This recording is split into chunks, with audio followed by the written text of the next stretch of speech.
आज संडे है। हॉस्टल पहुंचने के बाद सारा डॉक्यूमेंटेशन करने के बाद ध्यान आया कुछ चीज़ें तो मैं घर से लाना ही भूल गई। टॉवल है, बाथरूम के स्लीपर्स हैं, टूथपेस्ट, सोप और सबसे इम्पॉर्टेंट नाइट ड्रेस। इसलिए पैकिंग हमेशा तसल्ली से करनी चाहिए।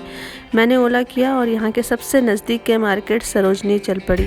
सरोजनी को लोग बड़ा मार्केट बोलते हैं, बट पर्सनली मुझे सरोजनी इतना क्लास नहीं लगता।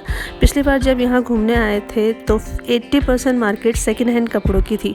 इसके अलावा स्ट्रीट वेंडर्स हैं जो बहुत सस्ते छुटपुट सामान बेचते हैं, और जो शॉप्स हैं, जो फिक्स शॉप्स हैं, उनके अंदर साड़ी, पर्स, शूज़, सैंडल, इनकी वैरायटी तो बहुत है, बट रेट मुझे देहरादून के जैसे ही लगे।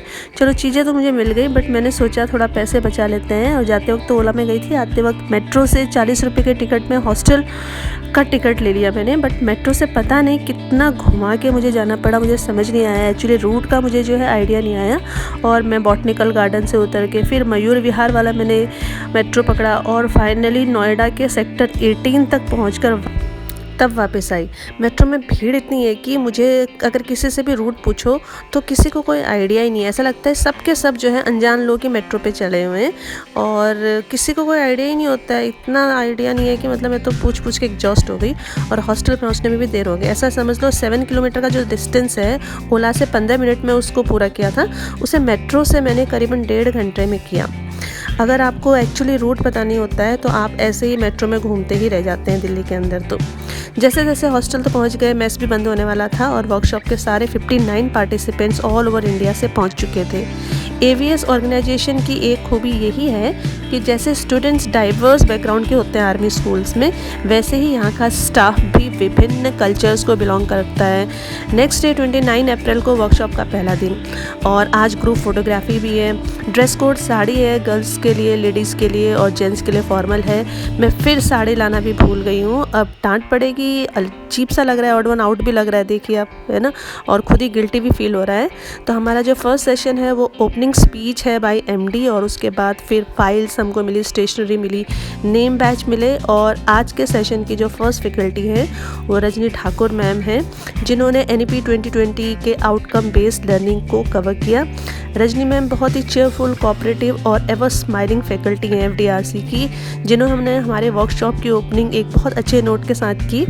और आज सेकंड सेशन नहीं होगा, क्योंकि आज AVS जो सारे आर्मी स्कूल की पेरेंट ऑर्गेनाइजेशन है उसका रेजिंग डे है, तो उसे सेलिब्रेट करने के लिए हॉस्टल एरिया में एक छोटी सी पार्टी, गेट टुगेदर और बड़े खाने का इंतज़ाम किया गया है। चलो दिन की शुरुआत तो अच्छी हो गई, और मैं तो मनी मन खुश थी कि मेरे पास साड़ी नहीं है, तो अच्छा ही है कि फ़ोटोग्राफी नहीं हुई।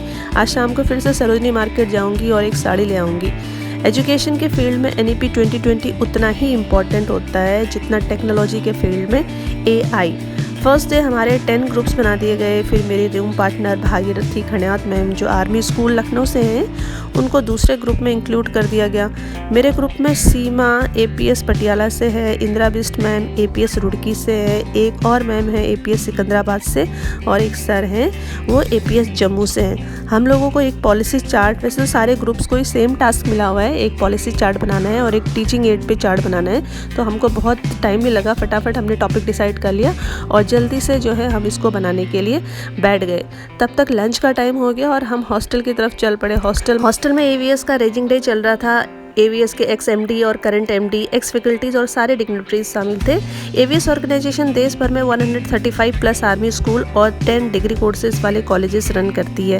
जैसा कि AVS का टैगलाइन है, quality education at affordable cost. इस मोटिव पर 100% खरी उतरती है। हर हफ्ते अपने इंस्टीट्यूट के फैकल्टीज़ का एम्पावरमेंट कराना, वर्कशॉप कंडक्ट कराना, क्लासेस कंडक्ट कराना, और स्कूल में टाइम टू टाइम पॉलिसीज़ को इम्प्लीमेंट करना, टीचर्स ट्रेनिंग इन स्कूल और आउट स्कूल एट्सेट्रा, इन सब की जिम्मेदारी इसी पेरेंट संस्था पर है, जो ये बहुत बखूबी निभाती है।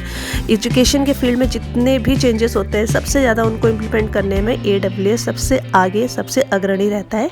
इसीलिए आर्मी स्कूल के जो एजुकेशन का स्टैंडर्ड है और वहाँ के जो इंफ्रास्ट्रक्चर एंड स्टैंडर्ड है, वो बड़े बड़े कॉलेजेस और बड़े बड़े प्राइवेट स्कूल भी उसको जो है मैच नहीं कर पाते हैं।